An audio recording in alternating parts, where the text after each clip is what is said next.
সরবরাহ বন্ধের পরও নতুন টাকায় বাজার সয়লাব, কিন্তু বিক্রি হচ্ছে রেকর্ড দামে। গুনতে হচ্ছে অন্তত 60% পর্যন্ত বাড়তি অর্থ। অর্থাৎ 10 টাকার একটি বান্ডেল কিনতে দিতে হচ্ছে 600 থেকে 800 টাকা পর্যন্ত। একই অবস্থা অন্যান্য নোটেও। মাসুম মিয়ার প্রতিবেদনে বিস্তারিত।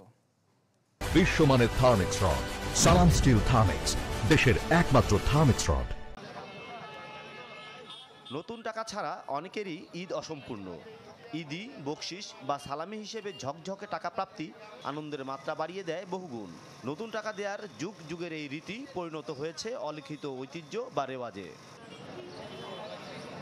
তাই অনেকে চেষ্টা করেন ঈদের আগে নানাভাবে নতুন টাকা জোগাড়ের।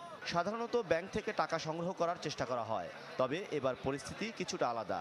এবছর ব্যাংক নতুন টাকা বিনিময় করেনি, তাই সাধারণ মানুষের বাড়তি ভিড় গুলিস্তানের নতুন টাকা বিক্রির বাজারে। 1030 টাকা বেশি দিয়ে নিলাম আর কি, কিছু করার নাই। পোলাপানে পছন্দ করে এটাই আর কি, ওরা খুশি হয়।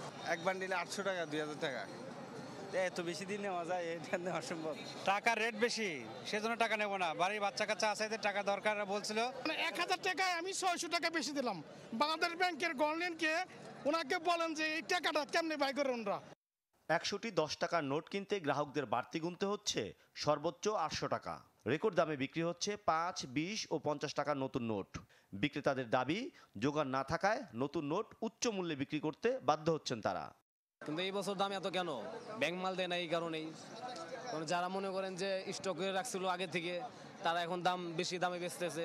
হাজার হাজার মানুষ ফিরা যেতেছে। শতকরা 80% নিতে পারে না, 20% নিতে পারে। যাগো টাকা আছে, যাগো জমিদারি আছে, তারা নেয়। শেখ মুজিবের ছবি থাকায় এবারের ঈদে নতুন নোট বাজারে ছাড়ার উপর নিষেধাজ্ঞা দেয় কেন্দ্রীয় ব্যাংক। জানানো হয়েছে আগামী এপ্রিল-মে মাস নাগাদ নতুন ডিজাইনের নোট বাজারে আসবে। মাসুম মিয়া, চ্যানেল 24, ঢাকা।